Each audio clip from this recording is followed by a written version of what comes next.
दोस्तों नमस्कार।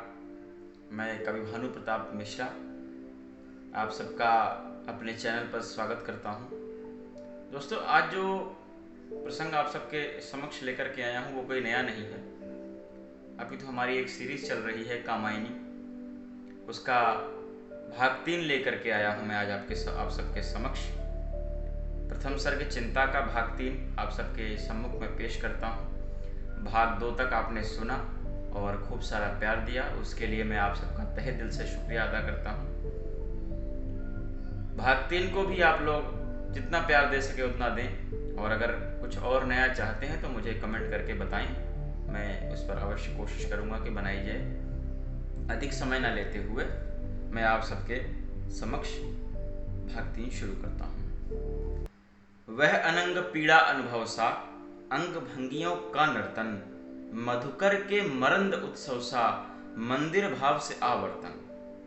वह अनंग पीड़ा उत्सव सा, अंग भंगियों का नर्तन, मधुकर के मरंद उत्सव सा, मंदिर भाव से आवर्तन। अब इसका जो अर्थ है वो तात्पर्य इससे यह हो रहा है कि इसमें बता रहे हैं कि वो अप्सराओं का मोहक नृत्य मदमस्त कर देने वाला, मानो बाग के फूल प्रफुल्लित हो उठते हैं, ऐसा नृत्य, ऐसा मोहक नृत्य के अंग अंग थिरक जाए, ऐसा मोहक नृत्य अप्सराएं किया करती थी। किंतु आज वो सब कुछ प्रलय की जलधि में बह गया। सुरा सुरभ में बदन अरुण वे, नयन भरे आलस्य अनुराग, कल कपोल था जहां विछलता, कल्प वृक्ष का पीत पराग। सुरा सुरभ में बदन अरुण वे, नयन भरे आलस्य अनुराग, कल कपोल था जहां विछल था, कल्प वृक्ष का पीत पराग। अर्थात देव मदिरा में इतने ज्यादा विलुप्त रहते थे, इतने ज्यादा उसमें लीन हो जाते थे कि उनको पता ही नहीं चलता था कि हो क्या रहा है। मदिरा की गंध सदैव उनके देह से आती रहती थी। कल कपोल था जहां विछलता, कल्प वृक्ष का पीत पराग।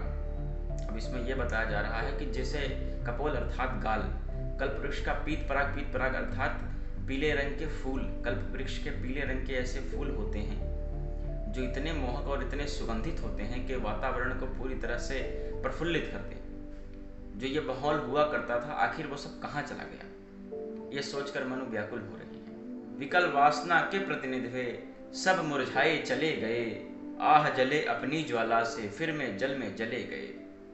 विकल वासना के प्रतिनिधि वे, सब मुरझाए चले गए, आह जले अपनी ज्वाला से, फिर वे जल में जले गए। देवताओं का विवेक बिल्कुल पूरी तरह से समाप्त हो गया था, उनकी काम करने की शक्ति बिल्कुल चली गई थी। उनका वीरत्व, अब उनका सारा वीरत्व उन्होंने अपने वासना को समर्पित कर दिया, और वो सब कुछ आज प्रलय में ऐसा बहा कि उनका सब कुछ समाप्त हो गया। अरि अपेक्षा भरी अमृतेरि अतृप्त, निर्वाध विलास, द्विधा रहित अपलक नयनों से, भूख भरी दर्शन की प्यास। अरि अपेक्षा भरी अमृतेरि अतृप्त, निर्वाध विलास, द्विधा रहित अपलक नयनों की, भूख भरी दर्शन की प्यास। देवताओं की भोग विलास कभी ऐसा था कि वो तृप्त ही नहीं होते थे उससे। निरंतर भोग विलास किए जाना, बिना रोक टोक वाली।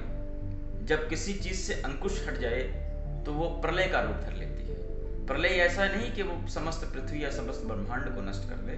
प्रलय का तात्पर्य यहाँ से ये भी है कि वो होने वाली गतिविधियों को बदल दे, या जिंदगी में कुछ ऐसे विचार प्रकट हो जाएं या कुछ ऐसी घटनाएं घट जाएं जो प्रलय का रूप ले लें। अब आगे है कि बिछड़े तेरे सब आलिंगन, पुलक स्पर्श का पता नहीं, मधुमय चुंबन कातरताएं आज न मुख को सता रही। अब इसमें मनु सोच रहे हैं कि वो सब कहाँ चले गए जो यहाँ पर भोग विलास हुआ करता था, या वो देव कहाँ चले गए जो ये सब किया करते थे। अब वो मधुमय चुंबन कातरताएं अब न मुख को सता रही, अब वो सब किसी को नहीं सता रही, अब केवल त्राही त्राही की ध्वनि ही निकल रही है। रत्नसौध के वातायन जिनमें आता मधु मंदिर समीर, टकराती होगी अब उनमें तमिंगलों की भीड़ अधीर। रत्न जड़ित खिड़कियों के झरोखे, जहां से पवन का वेग प्रफुल्लित किया करता था आकर के। आज उनमें तिमिंगलों अर्थात तड़फती मछलियां जा जाकर टकरा रही हैं और अधीर हो रही हैं। देवकामिनी के नयनों में जहां नील नलिनी की सृष्टि होती थी, अब वहां हो रही प्रलयंकारी भीषण वृष्टि। देवकामिनी के नयनों में जहां नील नलिनी की सृष्टि होती थी, अब वहां हो रही प्रलयंकारी भीषण वृष्टि। अब इसमें कह रहे हैं कि देवकामिनी के नयनों से, अर्थात देवकामिनी जहां पर अप्सराओं को कहा गया है। अप्सराएं जिस तरफ देख लेती थी वहां पर ऐसी मादक सुगंध और नीलकमल के फूल खिला दे, ऐसी उनकी मुस्कान हुआ करती थी। ऐसी मुस्कान के बावजूद भी जहां पर यह सब कुछ होता था, अब वहां पर केवल और केवल प्रलय ने अपना रूप बदल लिया है। प्रलयंकारी भीषण वृष्टि, अर्थात प्रलय के साथ भीषण बारिश हो रही है। आगे सुनिएगा कि वे अम्लान कुसुम सुरभित मणिरजित मनोहर मालाएं, बनी श्रृंखला जकड़ी उनमें विलासिनी सुरबालाएं। आपने पिछले में देखा कि भीषण प्रलयंकारी भीषण वृष्टि, वृष्टि अर्थात बारिश, प्रलय का रूप लेकर के बारिश बरस रही है इस पृथ्वी पर। अब इसमें आगे बता रहे हैं कि मनु इसमें देख रहे हैं और इसमें प्रसाद जी कह रहे हैं कि वे अम्लान कुसुम सुरभित मणिरचित मनोहर मालाएं, अर्थात उनके पास ऐसी मालाएं थी, वो ऐसी मालाएं पहनते थे कि सदैव सुगंधित रहती थी, वो कभी न मुरझाने वाली मालाएं पहना करते थे वो। और आज वही मालाएं अप्सराओं के लिए बेड़ियां बन गई हैं, और वो बेड़ियां ऐसी बन गई हैं कि प्रलय की जल में बह जा रही हैं, किंतु वो अपने पैरों को छुड़ा नहीं पा रही हैं।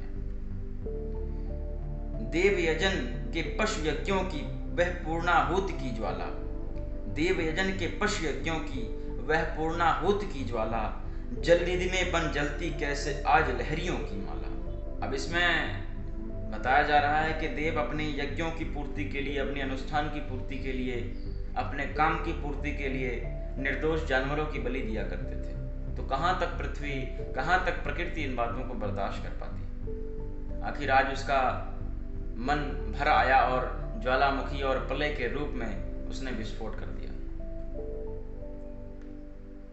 अब आगे देखिएगा कि उनको देख कौन रोया यूं, अंतरिक्ष में बैठ अधीर, व्यस्त बरसने लगा अश्रु में वह प्रलय हलाहल नील। उनको देख कौन रोया यूं, अंतरिक्ष में बैठ अधीर, व्यस्त बरसने लगा अश्रु में वह प्रलय हलाहल नील। अब इसमें बताया जा रहा है कि देवताओं की सुख समृद्धि को देख करके ऐसा कौन ईर्ष्या में भर गया, आकाश में बैठ करके, अंतरिक्ष में बैठ करके, कि ऐसी नजर लगी देवताओं को, किसकी नजर लग गई जिसके कारण ये प्रलय, भीषण प्रलय हुई। और वो ऐसा रोया उनकी इस कारनामों को देख करके कि वो प्रलय के बादलों में परिवर्तित होकर के पृथ्वी पर घन्नाद वर्षा करने लगा, जिसके कारण सब कुछ नष्ट हो गया। हाहाकार हुआ क्रंदन में, कठिन कुलिश होते थे चूर, हुए दिगंत बधिर भीषण रव बार बार होता था क्रूर।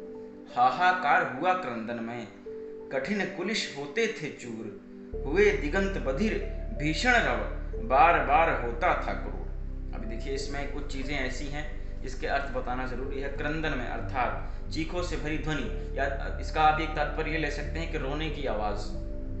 कुलिश अर्थात वज्र, ठीक है। अब इसमें देखिएगा कि हाहाकार हुआ क्रंदन में, कठिन कुलिश होते थे चूर, अर्थात ऐसा लगता था कि धरती पर वज्र गिर पड़ा है।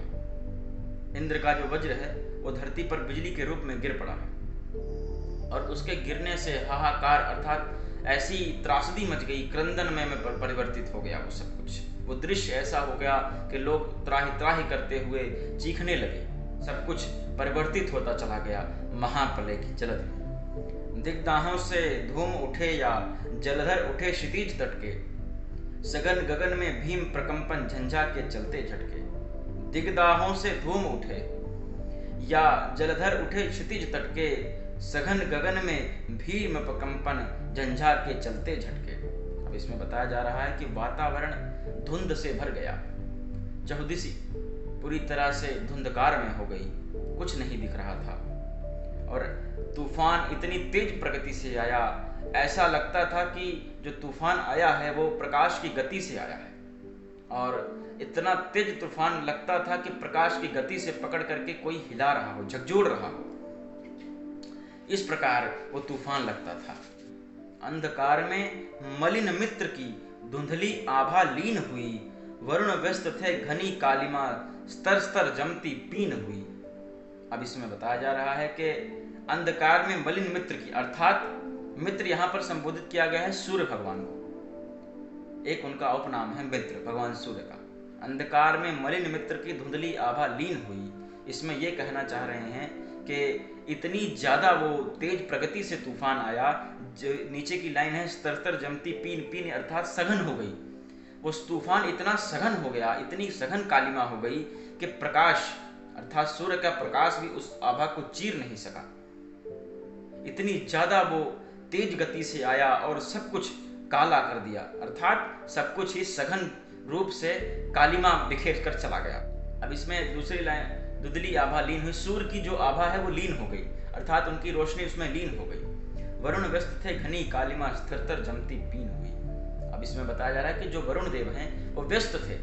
एक होता है ना, जब इंसान के हाथ से अंकुश चला जाए या उस अंकुश को वो छोड़ दे, अंकुश लगाना छोड़ दे किसी चीज के ऊपर, तो वो अपनी मन की गति से चलने लगता है। तो वरुण जी व्यस्त थे, इस वजह से यहाँ पर जो प्रलय का तूफान आया वो इतना ज्यादा तेज हो गया कि जम करके पीन अर्थात सघन हो गया, और वहां से सूर्य का प्रकाश निकलना भी मुश्किल हो गया।